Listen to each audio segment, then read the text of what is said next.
La ceftazidima es un antibiótico cefalosporino de tercera generación resistente a la acción de lactamasas beta. Por lo tanto, es muy activa contra la gran variedad de microorganismos gram-negativos. Su cuadro de utilización es muy amplio para infecciones mixtas, graves o simples.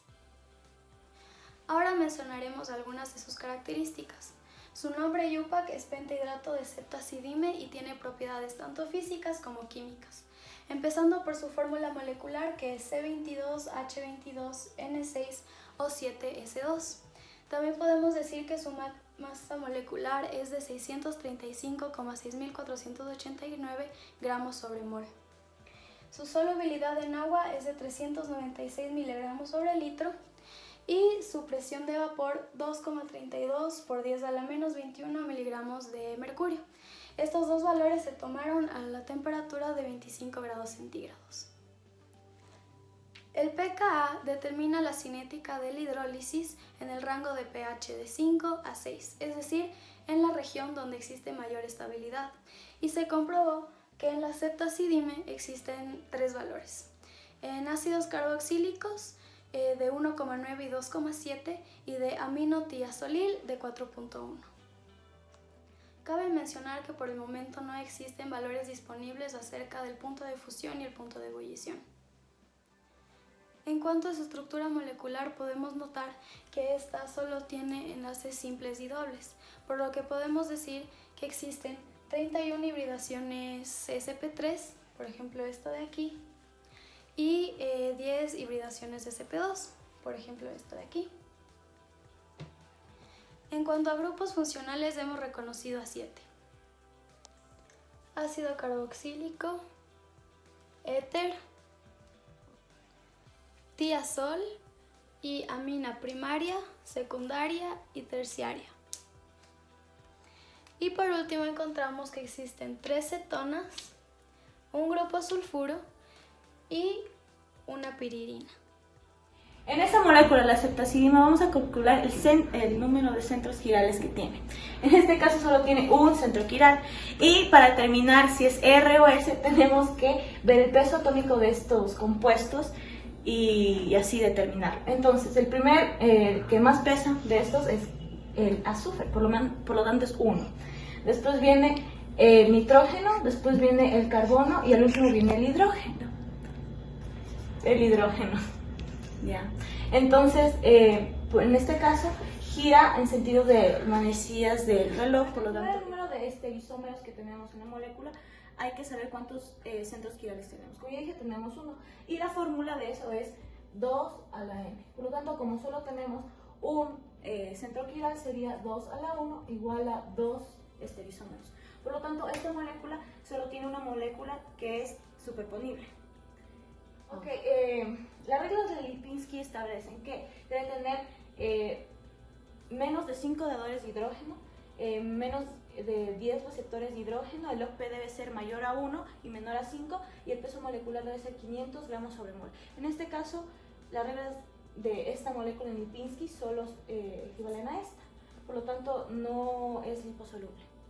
Ceftazidima es un potente bloqueador de la pared celular bacteriana, por lo tanto es un bactericida. Su pH va de 5, 7 u 8.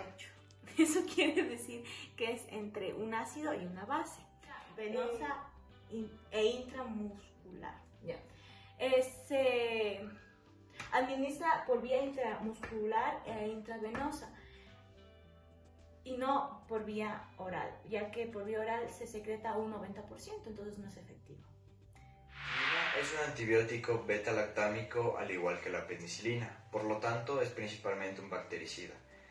Este inhibe en la tercera y última etapa de la síntesis de la pared celular bacteriana, preferencialmente por la unión a proteínas de unión a penicilina, también conocidas como PBP, las cuales son específicas y se encuentran dentro de la pared celular de la bacteria. Estas llamadas proteínas de unión a penicilina son las responsables de llevar a cabo varios pasos para que se dé la síntesis de la pared celular. Además, su número va de entre cientos a miles de moléculas en cada célula bacteriana. Además, cabe recalcar que estas proteínas de unión a penicilina varían de acuerdo a la especie bacteriana. Por lo tanto, la actividad intrínseca de la Ceftazidima depende en la capacidad de acceder a estas proteínas de unión a penicilina. Sin embargo, preferencialmente se unen a las proteínas de unión a penicilina 3, ya que éstas crean el septo, y al enlazarse el medicamento con el PBP, provoca la muerte de la bacteria. Además, gracias a que la ceftazidima posee grupos aminos carboxi y oxígeno propil, posee una mayor ventaja a otras cefalosporinas. La ceftazidima puede ser administrada por vía intravenosa o vía intramuscular. Sin embargo, esta depende de la infección que padezca el paciente, sea severa o sea leve, y de su edad. Por ejemplo, a un adulto se le debe administrar 1 gramo cada 8 horas o 2 gramos cada 12 horas.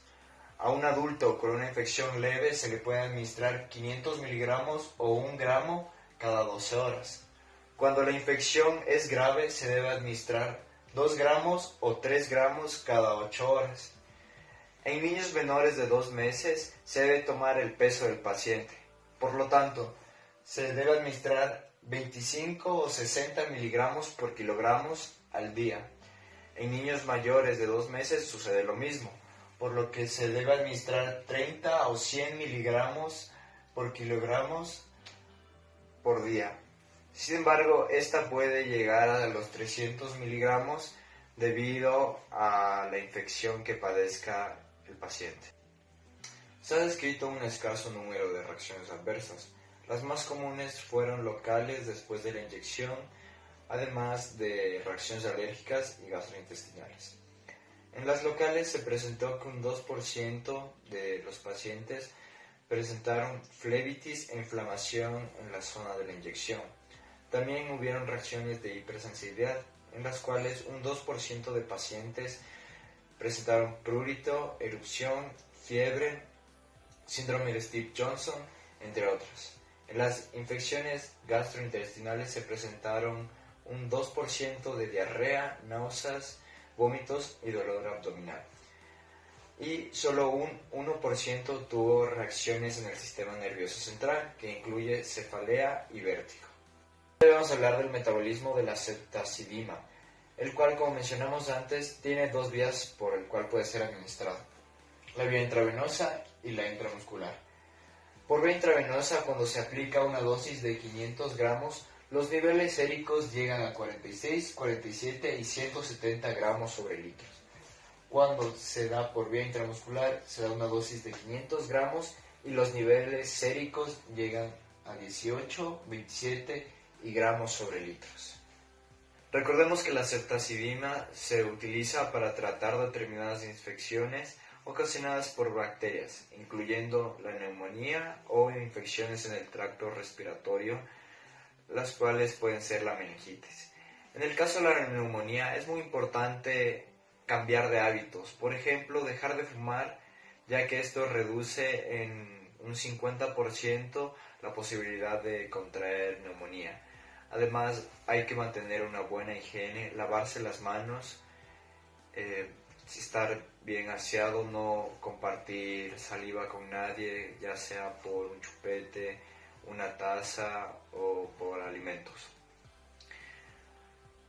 También hay que mantener una buena alimentación para que nuestro cuerpo esté saludable.